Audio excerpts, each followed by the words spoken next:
Hey guys, Slice2 here, Radioactive Sandwich.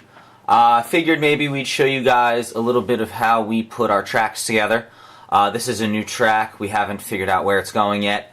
You're going to have to excuse the ghetto filmography. I'm using a little pansy camcorder on a crappy tripod, and it's not the best ideal setup, but it'll do.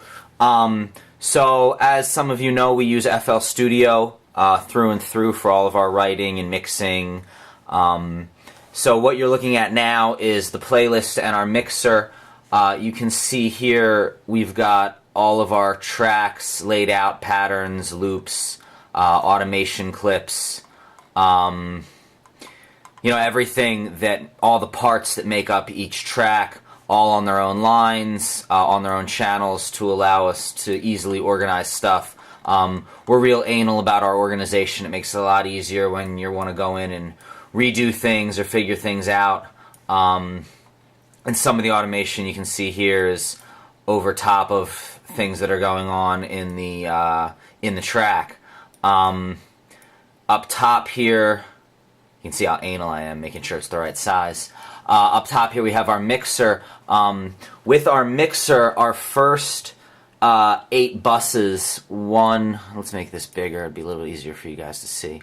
Our first 8 buses here are drums, percussion, bass, leads, synths, pads, effects, and vocals. What we do is we have all of our instruments on all of the other tracks throughout the mixer, and then we route all of those to these 8 buses. That allows us to easily bring down levels at the same time when we're doing final mixes, and when we're exporting tracks for live shows, it makes it a lot easier to group things together.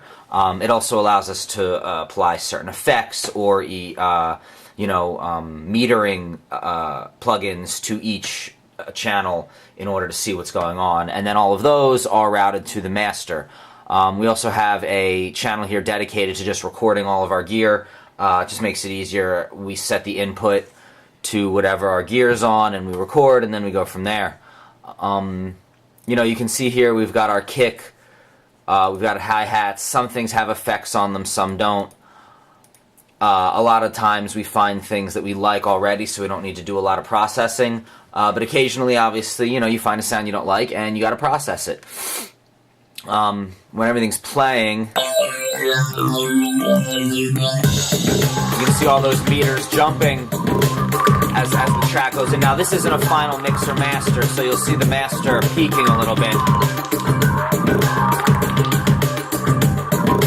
can see that over here in the Fruity dB meter.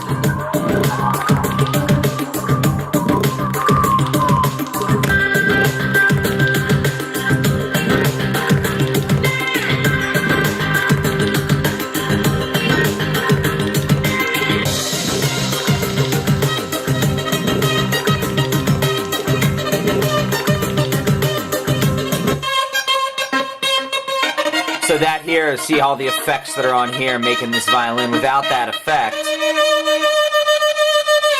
that's the original.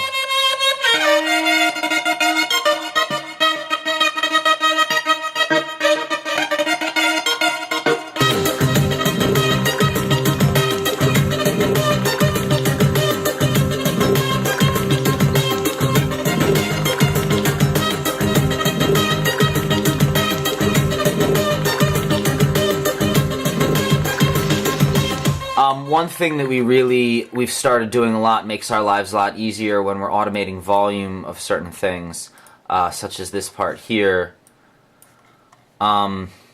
Instead of automating let's make this bigger again, sorry guys.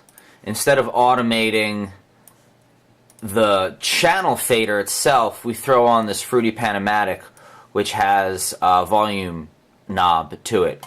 And then our automation right here affects this knob here on Fruity Panomatic instead of the mixer fader, which allows us to automate the volume and then set the overall baseline volume with the mixer fader without always having to edit these automation clips. So it just makes our lives a little bit easier. You can see, I don't know if you can see on the screen, this knob over here on the Fruity Panomatic is slowly coming up while this volume up here stays the same. This is actually a great little freeware synth by UHE called Tyrell N6. If you are if you like software freeware, check this one out. We really like it. You can get it on their website. And then over here on the other side of the screen is the FL step sequencer, and this is where we do a lot of our piano, all of our melody work. Here is that same synth that was just playing. Of course, it's super quiet. So it's actually a double pattern. It's 4 bars, but we ended up only using the first half. But you can see how that works. So we can control and program all of our notes in here, and we can mess with the velocity over here. We have the option to change note panning. On VSTs, you can't do as many controls down here. On actual sampler channels, you can edit the cutoff, filter cutoff, the filter resonance. It's quite nice. You can see our beats are still programmed mostly in the step sequencer. We find the step sequencer is pretty useful for most beat work. Occasionally we'll throw it into that piano roll to get more stuttering or different offbeat hits that you can't quite get in the step sequencer. All of our basses are usually done in the piano roll. It's easier to program multiple notes in a piano roll than it is in the step sequencer. In the step sequencer, you're stuck with this little itty-bitty keyboard, which is kind of useless. Probably just a throw over from the old days of FLStudio. So, what was that? What are you? Why aren't you even... I don't think you're in this track. So, this is basically how we put together our tracks. It's a very small crash course in what we've got going on. I'll play a little bit of this track for you. You guys can hear it. We're still not completely done yet. It's got to be final mixed and mastered. A couple little tweaks here and there. But you get the idea. Start here.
Two last things I failed to mention, actually. Over here on the mixer, the last 4 channels are sends, and what's great about the sends is it allows you to apply the same effect, reverb, delays, choruses, whatever, to multiple channels. Now, just by routing through the sends. Now, with newer versions of FLStudio, you can route any channel to any channel, which means that these sends are kind of almost obsolete, and in fact we're kind of fading them out on our own because we find it easier to make them in their own channels, and then we can route them to the proper buses 1 through 8. These sends can only be routed to the master, unfortunately. And lastly, you'll see a lot of people using FLStudio, and their playlists will look schizophrenic almost, completely, like there's a ton of things going on and lots of different patterns, and ours looks rather simplistic. That's mainly because we put everything on its own line.